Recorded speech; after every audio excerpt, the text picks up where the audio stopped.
नमस्कार। आज हम एक ऐसे सवाल का जवाब ढूंढेंगे जिसने कई लोगों को उलझाया है। आखिर फारस ईरान कैसे बन गया? यह सिर्फ नाम बदलने की कहानी नहीं, बल्कि एक देश की पहचान और उसकी विरासत की कहानी है। फारस का नाम सुनते ही हमारे दिमाग में जादुई कालीन, हजार और एक रातों की कहानियां और रेगिस्तान के शहरों की छवि उभरती है। सदियों तक पूरी दुनिया इसी नाम से इस महान भूमि को जानती थी, लेकिन 1935 में अचानक दुनिया को बताया गया कि अब से इस देश को ईरान कहा जाए। आखिर क्यों? सोचिए, अगर आपके देश का नाम अचानक बदल जाए तो आपको कैसा लगेगा? फारस से ईरान बनने की कहानी में गर्व, भ्रम और अपनी जड़ों को फिर से खोजने की इच्छा छुपी है। तो चलिए इस ऐतिहासिक यात्रा की शुरुआत करते हैं। हम प्राचीन फारस की गलियों से गुजरेंगे, उसके महान राजाओं से मिलेंगे और जानेंगे कि कैसे एक नाम ने एक राष्ट्र की कहानी बदल दी। यह सफर आपको न केवल जानकारी देगा, बल्कि सोचने पर भी मजबूर करेगा कि पहचान और विरासत का असल मतलब क्या होता है। अपनी कुर्सी की पेटी बांध लीजिए, क्योंकि हम समय में पीछे जाने वाले हैं। चलिए शुरू करते हैं फारस से ईरान बनने की यह अद्भुत कहानी। प्राचीन फारस, जिसे पर्शिया भी कहा जाता है, सिर्फ एक देश नहीं, बल्कि एक महान सभ्यता का केंद्र था। 2500 साल पहले, जब दुनिया के कई हिस्से विकसित हो रहे थे, फारस में विज्ञान, कला और शासन व्यवस्था अपने चरम पर थी। उन्होंने सैट्रैपी नामक प्रशासनिक प्रणाली बनाई, जिसमें साम्राज्य को प्रांतों में बांटकर गवर्नर नियुक्त किए जाते थे। यह व्यवस्था इतनी सफल थी कि बाद में कई साम्राज्यों ने इसे अपनाया। फारस की वास्तुकला अद्भुत थी। परसेपोलिस के खंडहर आज भी उनकी शान की गवाही देते हैं। उन्होंने कनाथ नामक भूमिगत नहर प्रणाली का आविष्कार किया, जिससे रेगिस्तानी इलाकों में भी खेती संभव हुई। यह आज भी ईरान के कुछ हिस्सों में इस्तेमाल होती है। फारसी कवि रूमी और हाफिज की रचनाएं आज भी दुनिया भर में पढ़ी जाती है। फारसी कालीन बनाने की कला विश्व प्रसिद्ध है। हर कालीन एक कहानी कहता है। फारस ने दुनिया को पहला मानवाधिकार चार्टर भी दिया, साइरस सिलेंडर, जिसमें सभी को धर्म और भाषा की आजादी दी गई थी। यह सब दिखाता है कि फारसी सभ्यता कितनी मानवीय, सहिष्णु और प्रगतिशील थी। फारस का इतिहास महान साम्राज्यों और शक्तिशाली शासकों से भरा है। सबसे पहला और प्रसिद्ध था हखामनी साम्राज्य, जिसकी स्थापना साइरस द ग्रेट ने की थी। साइरस न केवल विजेता, बल्कि दयालु शासक भी थे। उन्होंने बेबीलोन को जीतने के बाद यहूदियों को आजाद किया और अपने वतन लौटने दिया। उनका साम्राज्य मिस्र से भारत तक फैला था। डैरियस द ग्रेट ने इसे और ऊंचाइयों पर पहुंचाया। एक समान मुद्रा, माप प्रणाली और रॉयल रोड जैसी उपलब्धियां उन्हीं के नाम हैं। परसेपोलिस का निर्माण भी डैरियस के समय शुरू हुआ। हखामनी के बाद पार्थियन और सस्सानी राजवंश आए। सस्सानी काल में फारसी कला, विज्ञान और साहित्य ने नई ऊंचाइयां छुईं। शाहनामा जैसे महाकाव्य इसी दौर में लिखे गए, जो फारसी पहचान का प्रतीक है। इन साम्राज्यों की कहानियां सिर्फ युद्ध की नहीं, बल्कि समाज, संस्कृति और ज्ञान विज्ञान की भी है। इनकी विरासत आज भी ईरान में जीवित है।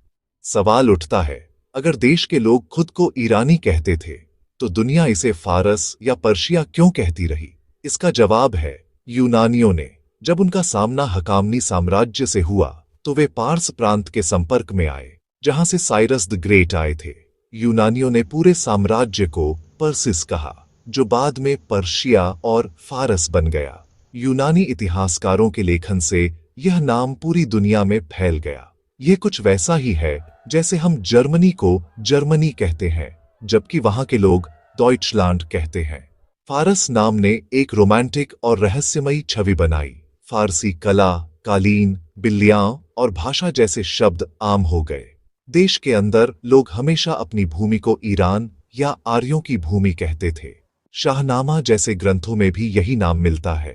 एक ही देश के दो नाम, ईरान अंदरूनी पहचान, फारस बाहरी दुनिया की छवि, 20वीं सदी तक साथ साथ चलते रहे।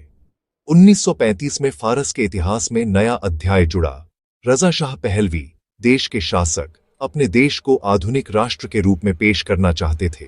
उन्हें लगा फारस नाम सिर्फ एक प्रांत पर आधारित है, जबकि ईरान वह नाम है जिसे देश के लोग खुद सदियों से इस्तेमाल करते आए हैं। 21 मार्च 1935 नौरोज के दिन रजा शाह ने दुनिया से अनुरोध किया कि अब से फारस की जगह ईरान नाम का उपयोग करें। इस फैसले के पीछे राष्ट्रवाद की भावना थी। ईरान शब्द, जिसका अर्थ आर्यों की भूमि है, देश की विविधता और साझा विरासत को दर्शाता है। यह नाम देश की एकता और आत्मनिर्भरता का प्रतीक बना। साथ ही यह ब्रिटेन और रूस जैसे विदेशी प्रभाव को कम करने का भी प्रयास था। ईरान नाम अपनाना एक साहसिक और प्रतीकात्मक कदम था, दुनिया को बताने का कि अब यह देश अपनी पहचान खुद तय करेगा। ईरान शब्द की जड़ें प्राचीन फारसी के आर्याणम में है, आर्यों की भूमि। आर्य यहां नस्ल नहीं बल्कि एक सांस्कृतिक और भाषाई समूह है। यह नाम देश के लोगों के लिए नया नहीं था। शाहनामा जैसे महाकाव्यों में भी ईरान का उल्लेख मिलता है। रजा शाह ने 1935 में इस नाम को अंतर्राष्ट्रीय मान्यता दिलाई। यह अपनी जड़ों की ओर लौटने जैसा था। यह दुनिया को बताने का तरीका था कि हमारी पहचान वह नहीं है जो आपने दी, बल्कि वह है जिसे हमने खुद संजोया है। ईरान नाम अपनाना केवल राजनीतिक नहीं, सांस्कृतिक घोषणा भी थी। यह विविधता में एकता का प्रतीक है। ईरान में फारसियों के अलावा कई जातीय समूह रहते हैं। ईरान शब्द इन सभी को एक साझा पहचान में जोड़ता है। 1935 में फारस से ईरान बनने की घोषणा पर दुनिया भर में मिली-जुली प्रतिक्रिया आई। कई देशों के लिए यह बदलाव भ्रमित करने वाला था। कुछ विद्वानों ने तर्क दिया कि पर्शिया नाम छोड़ना इतिहास के एक हिस्से को मिटाने जैसा है। इसलिए 1929 में रजा शाह के बेटे ने कहा कि अंतर्राष्ट्रीय स्तर पर दोनों नामों का इस्तेमाल किया जा सकता है। देश के अंदर अधिकांश लोगों ने इस बदलाव का स्वागत किया। उन्हें गर्व हुआ कि अब दुनिया उनके देश को उसी नाम से जानेगी जिससे वे खुद को पहचानते हैं। यह आधुनिकता और स्वतंत्रता की ओर एक कदम था। हालांकि कुछ बुद्धिजीवियों और रूढ़िवादी लोगों से इससे खुश नहीं थे। उन्हें लगा यह फैसला जल्दबाजी में लिया गया और पश्चिम को खुश करने के लिए था। ईरान शब्द के आर्य से जुड़ाव को लेकर भी कुछ आशंकाएं थीं, लेकिन कुल मिलाकर यह फैसला राष्ट्रीय गौरव का प्रतीक बन गया। अब जानते हैं कुछ मजेदार तथ्य।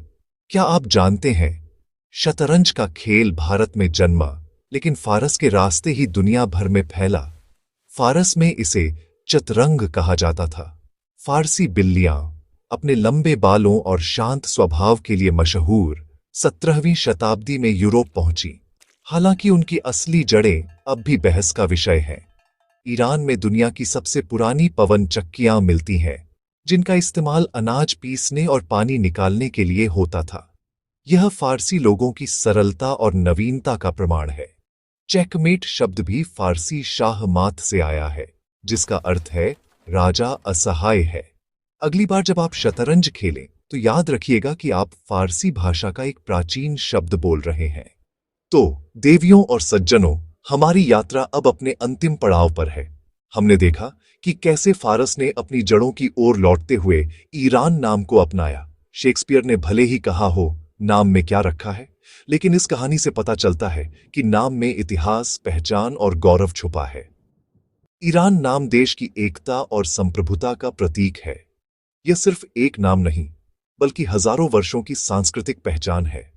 यह कहानी सिखाती है कि पहचान कभी-कभी दूसरों द्वारा थोपी जाती है और कभी-कभी हम खुद गढ़ते हैं। फारस का ईरान बनना हमें यह संदेश देता है कि हर नाम के पीछे एक कहानी होती है और उस कहानी का सम्मान करना जरूरी है।